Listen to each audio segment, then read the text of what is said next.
Hey, so if you're someone who deals with stress or anxiety issues, I have something really, really important to share with you. You cannot have anxiety. Okay, I'm going to say that again. You cannot have anxiety.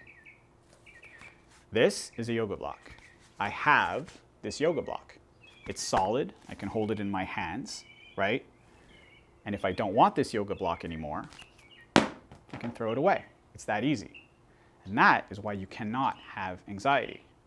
You can have the symptoms of an anxiety experience. You can experience anxiety, but you cannot have it. And the reason this is so important is because for years and years and years, and the reason I know this is so important is because for years and years and years, I told myself that I had anxiety. As a kid, I would get really nervous for things. I would worry about stuff. I would get all of these physical symptoms because of that. And I was told, and I told myself that I had anxiety. And then I became an adult who had anxiety. So I would avoid things because I had anxiety. I would let things affect me a certain way because I had anxiety.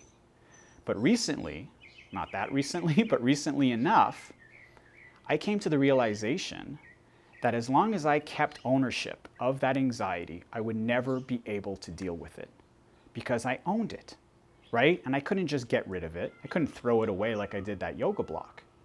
I had to find a way to deal with it.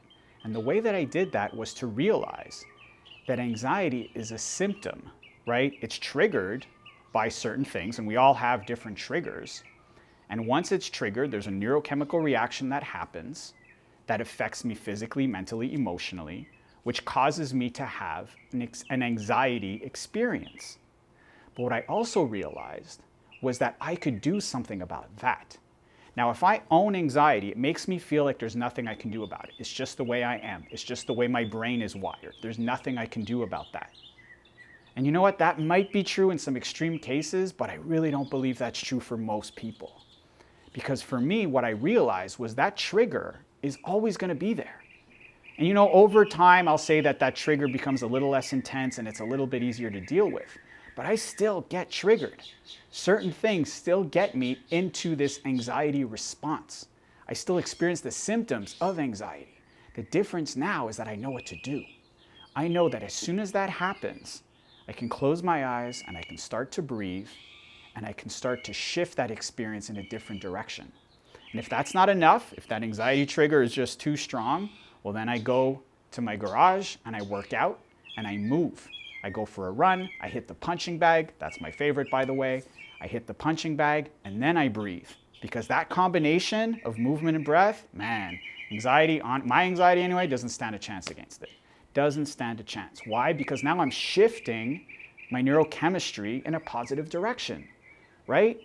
Anxiety is a negative neurochemical reaction, and I can trigger a positive neurochemical reaction, which is going to kick that neurochemical reaction's ass, okay?